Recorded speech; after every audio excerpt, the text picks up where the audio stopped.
Este es el tema 6.3, pretérito de verbos regulares.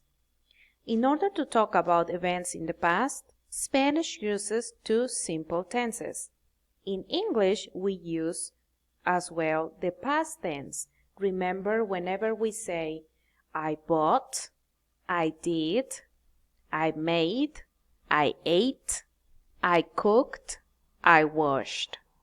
These are only a few examples. Of course, we can conjugate that along with different people, and we can use those tenses in different contexts.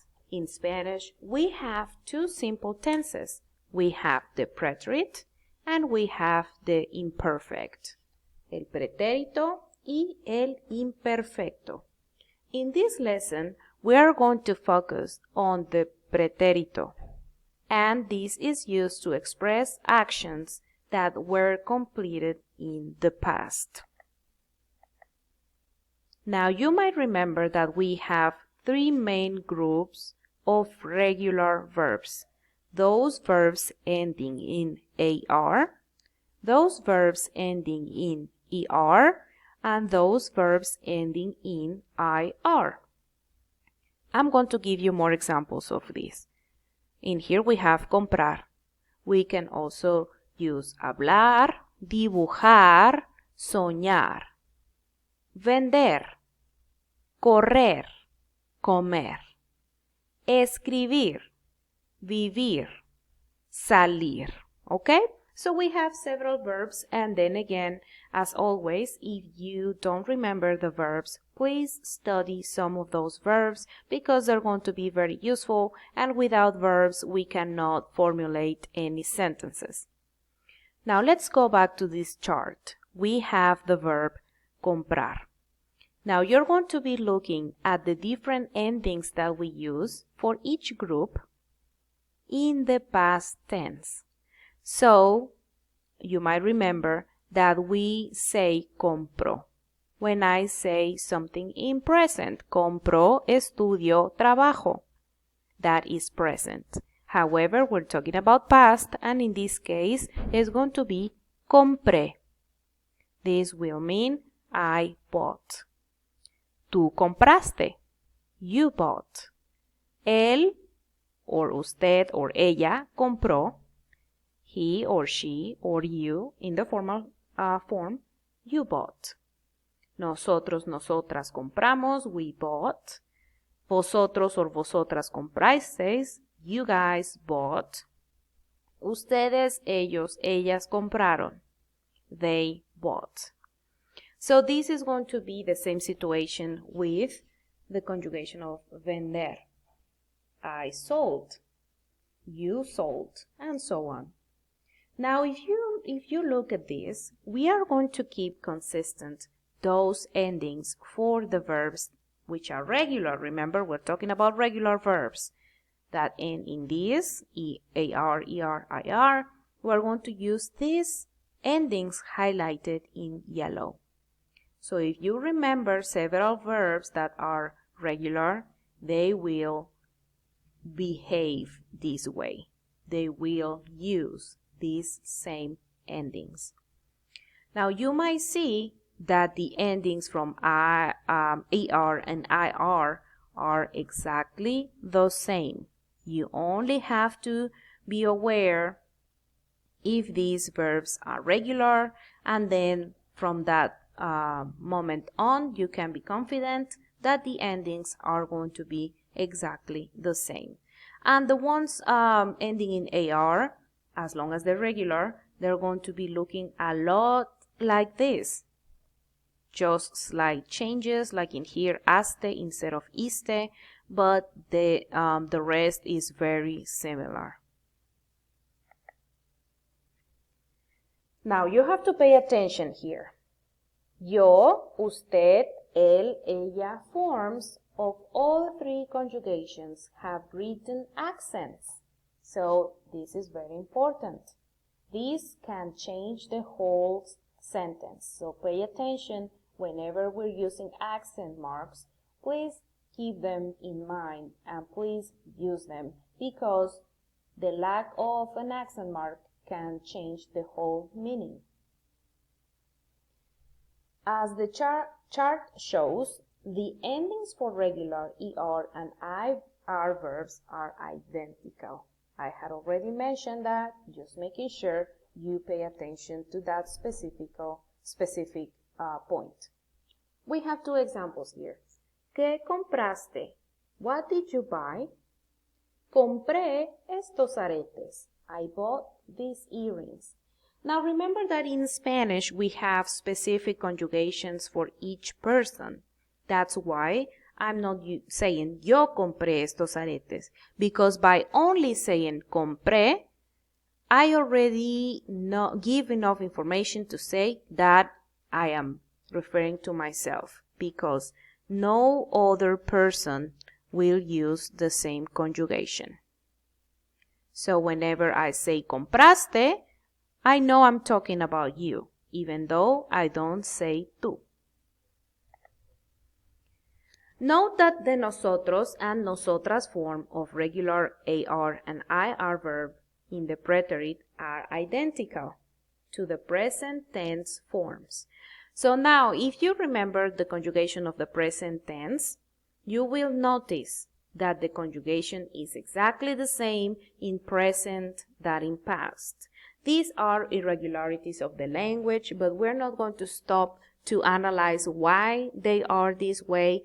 We just have to remember that this happens. And most of the times we will know if we are talking about the present or the past based on the context. So, for example, in here. En invierno compramos ropa. In the winter time, we buy clothes for the winter. Anoche compramos unos zapatos. Last night, we bought some shoes. Which one is the past tense and why? This is a general fact. This is a general sentence.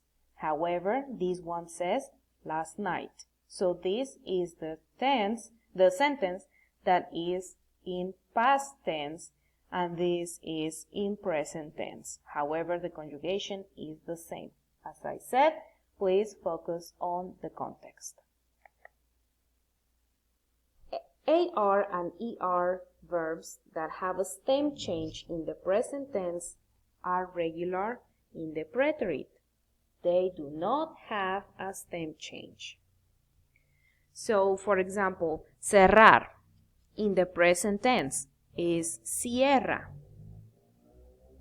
In the past tense, cerró. So we are not going to keep that stem change. Volver, vuelve, volvió. Jugar, juega, jugó.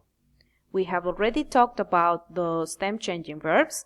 Some of them will just use that stem change in the present and not in the past, like this.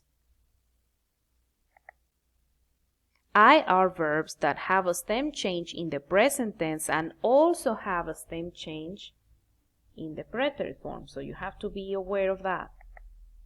Verbs that end in car or gar or sar have a spelling change in the first person singular, which is the yo form in the preterite. So you have to be aware of these changes as well. We have buscar. In the past tense is going to be busqué. Llegar, llegué. Empezar, empecé. You have to be looking only at the yo form. The rest will remain like this. It will not change to this. Okay? This change only applies to the yo form. Except for the yo form, all other forms of car, gar, and sar are regular in the preterite, just like I mentioned. Three other verbs, which are creer, leer, and oír, have spelling changes in the past tense, which is the preterite form. The I of the verb endings of creer, leer, and oír carries an accent in the yo, tú, nosotros, and vosotros forms, and changes to y in the usted, él, ella, ustedes, ellos, ellas form. Creer becomes creí, creíste, creyó, creímos, creísteis, creyeron. These are quite irregular or spellings or quite irregular structures. So please pay attention specifically to these three verbs. Sometimes there's no other way but to memorizing or at least keeping these in mind.